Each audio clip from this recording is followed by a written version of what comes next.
Hey everyone. So I am so glad, and I know a lot of other seers and intuitives that I know are really glad that the hits that we were getting about the sports ball event seem to be things are going well, and we're really happy about that. My witchy friends who live in that area have said that they still feel weird, but it seems to be that it's something that's an energetic thing and not a physical thing, which is great. And remember, the post that I made yesterday was not to say like, "Oh my gosh, something physical." It was to counter the other posts that were making people feel afraid. It's not about being fearful. It's about using your intuition and using your logic. I mean, these days, when we're in a big crowded place with especially the orange Palpatine there, we want to be more diligent. We want to check our vibe. We want to make sure that things feel okay. And that's a really important part of this, right? So I'm really glad that all of the energy work that we've been putting into protection and all that good stuff and not expecting something horrible to happen, because again, that's the other reason why I made that post yesterday, is so that we're not going like, oh my God, something bad, something could happen, because that energy makes things happen because we're conscious creators, right? So all that to say, I'm very glad, and I've talked to some of my other friends in there. We're all very glad that things seem to be going well. Anyway, oh, and you know what? It occurred to me that the reason why I also, besides, the energetic reads that I was getting, and then just like from what I was hearing from other people that I trust, that it just reminds me of when the mustache man in the 30s went to the Olympics to try to normalize himself and normalize what he was doing. Ew. Okay, now I have a fun thing for us to do. So I had 3 dreams that I remembered last night. And instead of telling you what I think they mean, I want you in the comments to intuit what you think they mean and to give us what your interpretations of what they mean to you.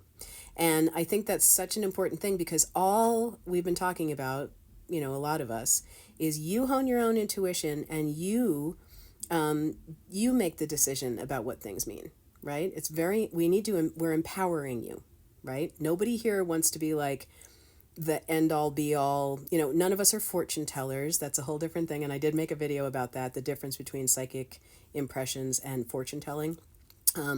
But part of our little educational journey through the 4 a.m. club here, I'm going to give you 3 dreams, and I want you to tell me in the comments what you think they mean.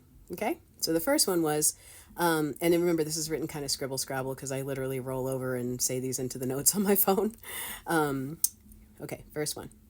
We started to observe that all of the creators were wounded heroes who had never been listened to or understood before.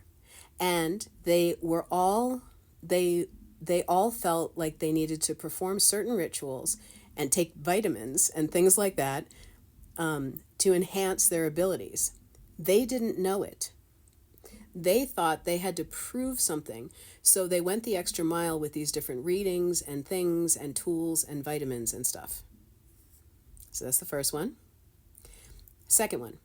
A bunch of injured people bleeding through messy bandages, and I told them, lay them flat, layer them, and they will be okay. Remember, could be symbolism. Then immediately after that, it switched to the Lotus Queen with her hair tucked behind both ears in a tan suit at a press conference. I was way in the back, and she was like really small because I was back far. And at first I was like, is that her? And then I could see that it was, but she had her hair tucked behind both ears. And then there were all these people with their hands raised, reporters and stuff. And then the third one, this one's pretty obvious. I just heard, if the tower isn't falling, it's time to give it a push. If the tower isn't falling, it's time to give it a push. All right. Let me know in the comments what you think all 3 of these dreams mean. Any intuitive hits, again, symbolism is a huge part of psychic hits. So just because we're talking about bloody bandages and stuff like that doesn't necessarily mean that that's exactly what that means. But go ahead and just intuit. What do you feel like this might mean? What are the first thoughts that come to your mind without you thinking too hard about it? Thoughts that come in out of nowhere are not from nowhere. They're our guides talking to us, right? So, yeah, I'm really curious to see what you think about these three dreams. Let me know.